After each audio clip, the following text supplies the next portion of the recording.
গোলাম ওরে নবীর উম্মতের দল দয়ার নবী মায়ার নবী কেমন উম্মতিকে মোহাব্বত করতেন কেমন ভালোবাসতেন একদিন আল্লাহর নবী সাল্লাল্লাহু আলাইহি সাল্লাম 3 দিন ধরে খুঁজে পাওয়া যাচ্ছে না মদিনাতে হযরতে আবু বকর সিদ্দিক রাদিয়াল্লাহু তাআলা আনহু তরবারি হাতে নিয়েছেন ওদিকে ওমর রাদিয়াল্লাহু তাআলা আনহু তিনি তরবারি হাতে নিয়েছেন আর তিনারা মনে মনে করেছেন ইহুদি নাসারা জৈন খ্রিস্টানরা এই মদিনার মুনাফিকেরা আমার নবীকে মনে হয় তারা কতল করে দিয়েছে আমার নবীকে মনে হয় তারা মেরে ফেলেছে হযরত উমর রাদিয়াল্লাহু তাআলা আনহু চলে গেলেন মদিনা শহরে আর বললেন কে আছিস মায়ের লাল একটু দাঁড়িয়ে যা আমার নবীকে যদি আমরা না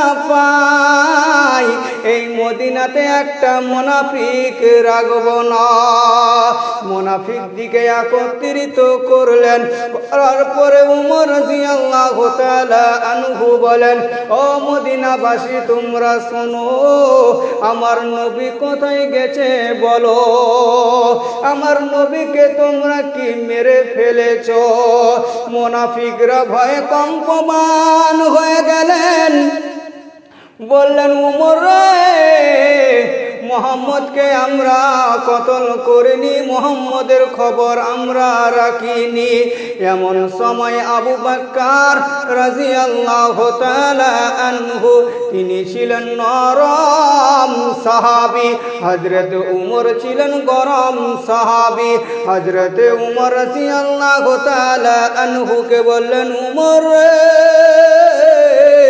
চল রে উমর আমরা পথের মধ্যে দয়ার নবী মায়ার নবীকে খুঁজে বের করব পথ অতিক্রম করে চলে যাচ্ছেন 3 কিলোমিটার পথ অতিক্রম করে নিলেন করে নেওয়ার পরে রাখালরা পশু দিকে চড়াট করেছেন এমন সময় এক রাখালকে বললেন ও রাখাল ভাই মুহাম্মদ বলে কাউকে দেখেছো রাখালরা বলছে ও পথিক ভাই মুহাম্মদ বলে কাউকে চিনি না তবে 3 দিন ধরে এক ব্যক্তি দেখছি গুহার ভেতরে উম্মতি উম্মতি বলে কান্না করে ওই তিনার কান্নার কারণে আমাদের বকরিগুলো উটগুলো দুধ পান করাচ্ছেন না নিজের সন্তান দিকে ঘাসেও মুখ দেয় না আমরা এত লাঠিতে বেতের আঘাত করছি তবুও ঘাস আহার করে না ছাগলগুলো আমাদের দুধ পান বাচ্চা দিকে করায় না উটগুলো নিজের বাচ্চাকে দুধ পান করাচ্ছে না সব কান্নায় রোল ফেলে দিয়েছে ওই ব্যক্তির কারণে আমাদের পশুদেরও কান্নায় রোল পড়ে গেছে হযরতে আবু বকর সিদ্দিক রাদিয়াল্লাহু তাআলা আনহু তিনার আর বুঝতে দেরি হলো না তিনি বুঝতে পারলেন তিনি হলেন দয়ার নবী মায়ার নবী ছাড়া আর কেউ হতে পারে না হযরতে আবু বকর সিদ্দিক রাদিয়াল্লাহু তাআলা আনহু চলে গেলেন হযরত উমর রাদিয়াল্লাহু তাআলা আনহুকে নিয়ে হিরা গুহার পাহাড়ের উপরে দেখছেন দয়ার নবী মায়ার নবী সিজদায় পড়ে আছেন সিজদার পড়ে যাওয়ার সাথে সাথে শুধু একটাই বাক্য মুখ থেকে বেরিয়ে আসে সেটা হলো রব্বি হাবলি উম্মতি উম্মতি ওরে আমার মাবুদ আমার উম্মতের অবস্থা কি হবে কিয়ামতের মাঠে হযরতে আবু বকর সিদ্দিক বললেন হুজুর মাথা তুলেন গো হুজুর দূর, আর আপনার কান্নার দরকার হবে না। দয়ার নবী আবু বকরের কথা শুনলেন না, তবুও কেঁদে যাচ্ছেন আর বলছেন, উম্মতি উম্মতি, আমার উম্মতের কি অবস্থা হবে। এমন সময় আবু বকর বলছেন, ইয়া রাসূলুল্লাহ, ইয়া হাবিবাল্লাহ, আমার যত আমল, আমি যত নেকি করেছি আপনার উম্মতের মধ্যে বন্টন করে দিচ্ছি। ইয়া রাসূলুল্লাহ, আপনি মাথা তুলুন।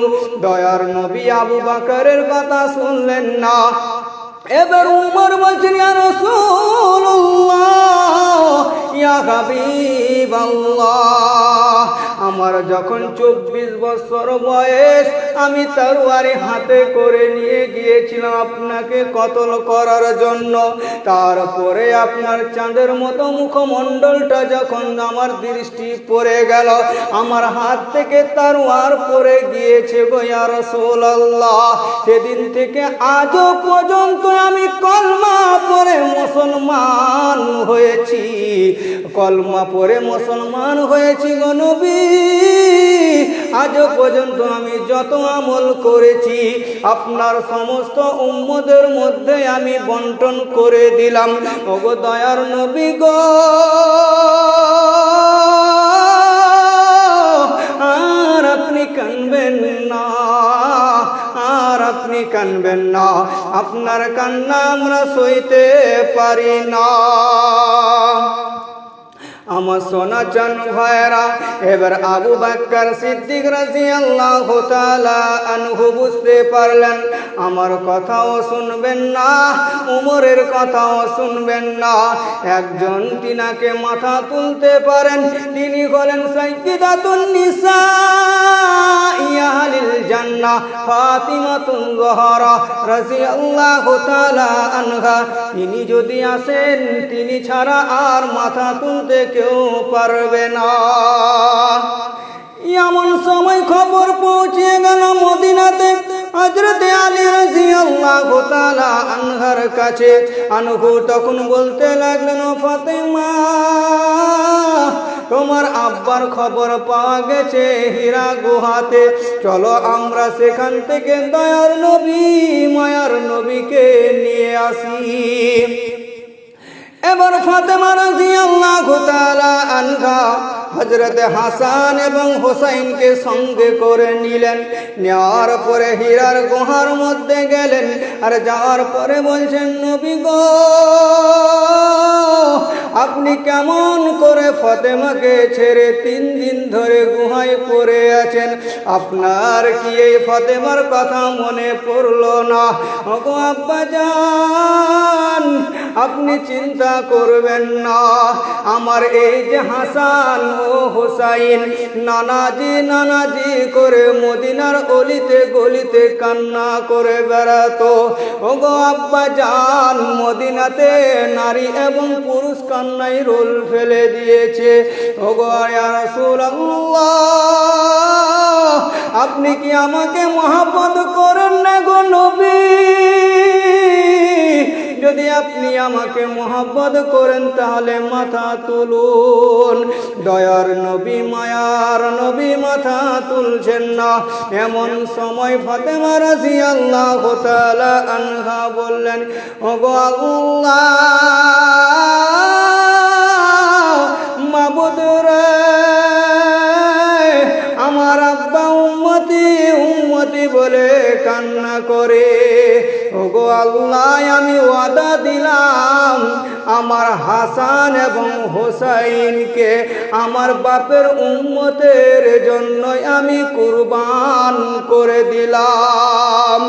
এমন সময় আল্লাহ পাক রব্বুল আলামিন বলেন, জিবরাইল, আমার হাবিবের দোয়া কবুল হয়ে গেছে, মাথা তুলতে বলুন।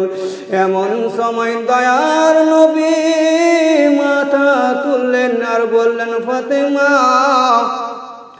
আজ যদি তোমরা না আসতে আমার উম্মতের জন্য, আমি এমন আল্লাহর কাছে দোয়া করতাম যে আমার একটা উম্মত যেন জাহান্নামের মধ্যে না নিক্ষেপ হয়ে যেত। ও ফাতেমা, এমন সময় জিবরাইল আলাইহিস সালাতু ওয়াস সালাম বলছেন, ইয়া রাসূলুল্লাহ, ইয়া হাবিবাল্লাহ, নবী গো, আপনার দোয়া কবুল হয়ে গেছে।